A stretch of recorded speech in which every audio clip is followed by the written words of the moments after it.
Hello and welcome to Palace Intrigue. I am your host, Mark Francis. Well, we've learned more about the early days of the Harry and Meghan courtship from Finding Freedom, the Daily Mail recaps. Before arriving in the capital, she had also told a confidant that she'd be happy for a nice English gentleman to flirt with, while promoting Suits in Britain. During that first date at London's Dean Street townhouse, the couple spent 3 hours in conversation, Harry drinking beer and Meghan sipping martinis. Harry was said to be in a trance and had told himself, "I've got to up my game here," when trying to impress the LA-born actress. The book says Meghan had enough dating experience to know a charmer when she saw one, and Harry was obviously not all that, adding the couple were immediately obsessed with each other and bonded over their joint passions for wanting to make change for good. And how did they flirt? A touch of an arm here, direct eye contact there. And as for dating life? As their romance spiraled, Meghan was then invited to meet Harry at his Kensington Palace flat in the same week. She was taken there by a black cab via back streets and met by members of the Prince's Royal Protection Squad, who accompanied her to the door, where the royal was waiting but never mentioned anything about being a royal or a prince that evening. Meghan was then met by a protection officer. She was ushered down a cobbled path of small mews cottages, which she later commented looked so tiny and perfectly appointed with manicured flower boxes and pots that hardly looked real.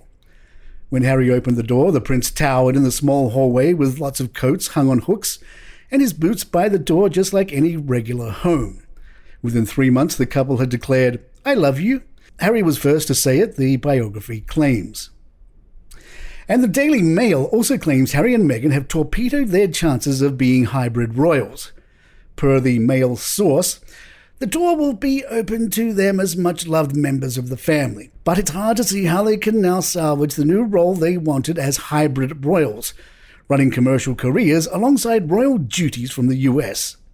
Another source told the Mail, "The review period has not yet been discussed, but it doesn't seem if there is any way of going back now. Some very private family matters have now been aired in public, seemingly with their blessing. That will be hurtful." And from Vanity Fair, some have dismissed authors Omid Scobie and Carolyn Durand, who spent 2 years writing Finding Freedom, as mere royal watchers who are the couple's cheerleaders. The authors claim to have had access to more than 100 sources, some of whom agreed to speak on the condition of anonymity, in order to put Harry and Meghan's side of the story across for the first time. The palace are worried about the book because they know what really happened behind the scenes, a source said. Frankly, they should be breathing a sigh of relief. It could have been a lot worse. Vanity Fair has learned that Harry and Meghan were not shown a copy of the manuscript, nor did they ask to see one ahead of publication on August 11th. "It's going to open old wounds at a time when everyone wanted to move on," said a family source. "I think the person who will be most upset about it all is the Queen." Vanity Fair answers the question about who the book's authors are anyway. Well, Scobie has been writing about the royal family since 2010. He was approached about writing the book by Durand, a TV producer who has covered the royals for ABC News for more than 10 years. It was at the time of the royal wedding in 2018 when Scobie and Durand began keeping detailed reporting about the couple. At the time, the pair had close connections with senior aides at Kensington Palace, including Harry and Meghan's communications team. The book was seen as a useful tool to address some of the myths in the tabloid press about the couple, which the Sussexes were keen to address. The genesis of the book was about wanting to clear up some of the myths, said the source about the book. But when Meghan and Harry became unpopular at the palace, you could sense a shift. People who had previously been helpful started pulling away from the authors and giving them the cold shoulder. Scobie told The Times, "I think the timing of this book has worked out really well because we've been able to follow what has been a momentous seismic moment for the royal family. This couple that married with so much hope and so much to offer was somewhat failed by the institution and is now doing its own thing and doing it well and thriving.